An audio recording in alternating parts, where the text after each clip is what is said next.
Super Earth. Liberty. Democracy. Freedom. The unalienable right to fabricate and use dirty bombs. So much to do, so much to see. You could start a family with your local tribal. Has this ever happened to you, civilian? As you may have heard from reliable sources, we are currently experiencing a galaxy-wide pest problem. And the killer robots, those are there too. We need you to blow them up with the tax dollars now. Oh.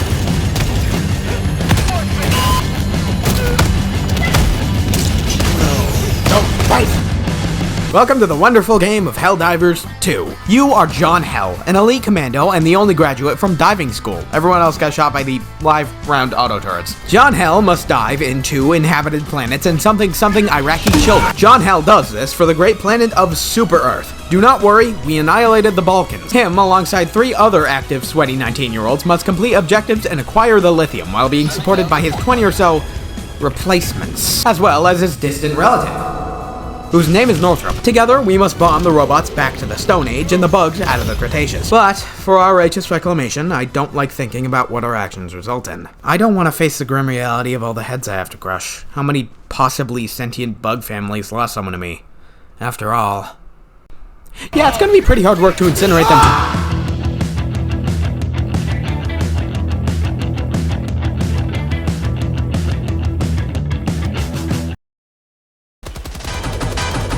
If you asked me what is the Helldivers 2 experience, like you did when you clicked on the YouTube video, I would tell you, like the time I'm doing now, it's Earth Defense Force where everyone is Air Raider, playing Dance Dance Revolution. These are stratagems, abilities you can use for when your dismal, baby, and vaguely homosexual assault rifle will not make the cut. These things catapult your testosterone into the Carmen line, and each of them has their own Konami code. There's no intuition where we're going. Firstly, enter your Rolex menu, pull out the Guitar Hero controller, dial in the directional inputs, and call in your Essence of Orbital Laser to reduce the worthless sodomites into fine particles. Stratagems range from call in a big gun, call in a big sentry gun, gun run, orbital gun bombardment, and calling in a gun with legs. But who exactly are we using all of this on? Well, of course, it's the communists and the other communists. A mysterious hand has been causing entire planets to succumb to these two factions, and we must resist. High-stakes blitz operations into enemy territory, securing large swaths of resources, nuking ourselves. All of these are operations that contribute a small percentage to complete liberation of the planet. First, complete your basic training. Read the fine print, never mind, the fine print says reading is illegal. Get your own personal destroyer and the ability to name it, then make them regret giving you that permission. Wake up from your power nap in the Costco walk-in freezer. Gather the homies, choose a planet, and get to work. Wagey. How's the equipment? Well, for one, your armor gains more defense and less speed depending on how r/chonkers it is. You have a couple of voices to choose from. I'm going Spider-Man. And you get your choice of a cool cape. How are the guns? Well, the silly, funny, goofy assault rifle works decently, I suppose. The rifle is less effective than you'd think it is. The automatic shotgun is just as effective as you'd think it is. Burst rifle for enacting the nom experience. Marksman rifle... And the only valid secondary is a revolver, because through the snooze fest reload speed, Destiny 2 level bloom, and the middling damage, I simply do not care, because some people call me the Space Cowboy.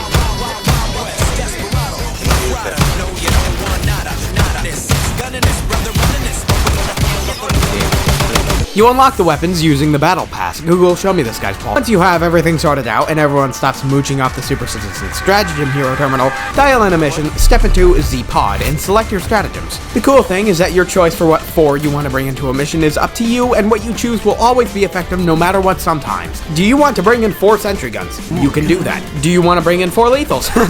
Don't. Want to bring in 4 support weapons and become the team's morally abhorrent arms supplier, one day having to trudge through a field of innocent slaughtered infidels to calmly collect your blood diamonds? Sure, once you land on the planet, it's time for you to get acquainted with the aforementioned commies because they would sure like to become acquainted with you. The Terminids are a gaggle of goopy, grimy gamers who want to gut you like the fish. Anything incendiary works for all the reasons you should expect, and all you have to do to liberate Terminid outposts is toss grenades into the suspiciously grenade-inviting holes. So what you're gonna want to do is maim the ankles and dunk it with all the ultranationalist force in your body. When you're on Terminid planets, what you want is rate of fire, high explosives, and great mileage. Fighting the automatons is space Vietnam. I'm not gonna sugarcoat it. Giant tanks, explosive laser tower, dropships which kindly deposit 13 Hulks right behind you. Seriously. Get yourself a nice suit of heavy armor, some launcher-delivered freedom, and an on-demand aerial slap chop because all the expenses we spare, they do not. Whoever they are, these robots have themselves a firm military-industrial complex, and there ain't room for two of those in this Saudi village. When we finally play the Vigio gang, open up your map. Anything orange is your main objective, the red spots are enemy encampments, and anything teal is a sub-objective. Some sub-objectives have you blow up propaganda advertising the misguided belief of liberalism. Sometimes you have to blow up rogue research facilities, in which you are usually given a hell bomb when you get close to do so. They didn't give me a hell bomb. I'm gonna go. Sometimes you even get to restore and use an artillery cannon, and you and the boys get to choose which 5 shells to load. Smoke's useless, behavior-altering drug clouds are tastefully unethical, but useless, high explosive and napalm is the good stuff, and the mini nuke is a lie. Depending on how comfortable you are giving your toilet brain teammates a literal nuke with a 4-digit non-child-proof launch code, you may or may not want that one. On a similar note, the concept of death. Whenever your life expectancy goes down due to the unhealthy lifestyle choice of inhaling neurotoxin. Did you really think you would go down, then you'd get a teammate to scoop up your bones and get you back in? Go back to Payday 3. Oh. Go back to Fortnite. No. Here we just call in a new dude to fill that gap. I'm gonna be honest with you, the average mission has about a negative 500% survival rate, and there's a reason why your full squad of 4 gets 20 backups. It's because you probably need them. Now, the most notable thing about tragedies is that with creativity, they're weaponizable. How most stratagems work in this game, including reinforcements, is that you throw down a beacon and a pod is dropped from orbit. It's just that sometimes that pod is tipped with plutonium. However, regardless of yield, a rock from space has this thing it does where it kills you when dropped onto your frontal lobe at terminal velocity, and the reinforcement pods have manual steering. Tie me onto the ICBM and fire me at the Terminid Queen, I am ready. Some planets have hazardous flora and environmental conditions, my favorite being these spores which, when shot, punt you about 90 feet away from them. Pioneers used to ride these things for miles. Depending on the fall damage you take from it, this can either be your fast pass to the objective or your fast pass to waste up crippleization. A cool detail is the longer you go without dying, the dirtier your character gets, mostly from the grime of the enemies you kill. Since if you're playing the game well, you'd be killing a lot of enemies and not dying yourself, you can reasonably gauge the efficiency of your teammates by how desperately they need a shower. Furthermore, friendly fire is a large issue within the breathing community, since half of your offensive capabilities span the entire tectonic plate. Oh, then you're closer.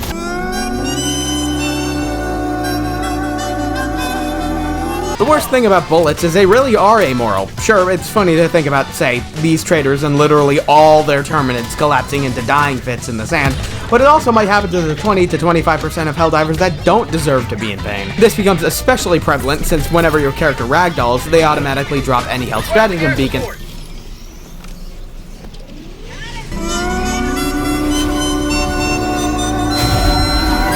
Anyways, say you have rescued the enemy base and cleared the non-combatants. It's now time for you to extract. You know, extract, like the escape from the Tarkov. You may wonder why exactly, since we were sent to this planet with the proper understanding that it would be our on-site cremation, and that's a good point. Once the main objective is done, this is sort of optional, but you may have collected some weird fungi on the planet, and we could use some of that. First, you gotta get Mom to pick you up, so, Well, I was just keyboard mashing. Once you call on the shuttle, prepare for a ball steamroll so extensive you will never have before experienced it, seen it, know about it, or even possibly believe it could exist. A full encircling assault to test your will, strength, resources, and resistance to male pattern baldness. That's the game. And maybe, just maybe, by the skin of your teeth, even if down to the last man, you will make it out. Alright, I seem to get the message. I'm going out to get my engineering degree, and I'm sleeping through my ethics classes. Another job well done. Back on the SES founding father of Audacity is where we're able to apply upgrades using the aforementioned weird fungi. You are able to unlock a number of permanent stat increases at the ship module, and all of them are insane. Here's a few excerpts. Spiking the loading crew's diet with Tren so they can move boxes faster. Replacing the reloading mechanism on the external guns of the ship so they don't have to be reloaded from the bore. Repurposed surveillance technology allows the Sentry deployment cannon to closely track the user at all times, no matter what they do or where they go, ready to fire at any second, just filling the plane's cockpit with water. This is also where you buy stratagems, and by now you're probably wondering what these stratagems can do and what exactly I did in Kosovo.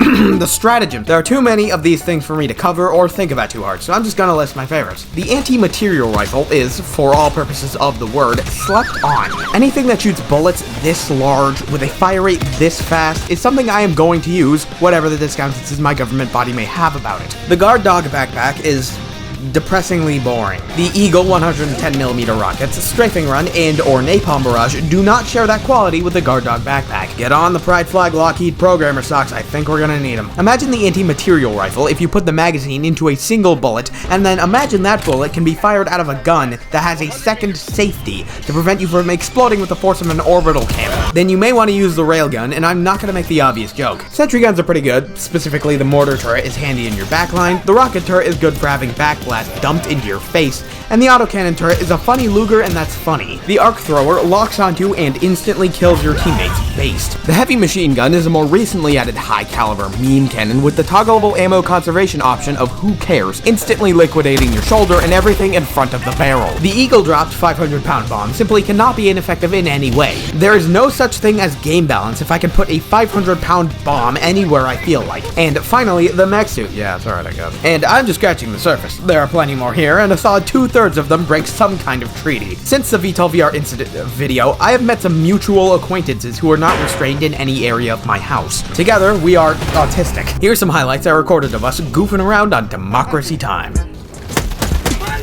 Oh, fuck. Oh my god. Oh, okay. I'll call you up to my humble abode. That was a back blast. It didn't even kill you. No, that's right. The trees are. Hold on. Let's just do this shit here. Oh my god, I got blinded. Holy shit. Yeah, I saw that. Anal Sending in an eagle. treasure. Hey, Wally. That's the last time. Dropped it in the lake. Hold on. I'm gonna go get you. I'm gonna go get you. How? I mean, how? I'll I'm find a gonna way. drown too. Never This mind. I guy's gonna can't drown find a too. way. I'm going back. No. Oh no, dude! Don't drop the SSD. Yeah, Oh my fucking god! what's going on? I'm fucked.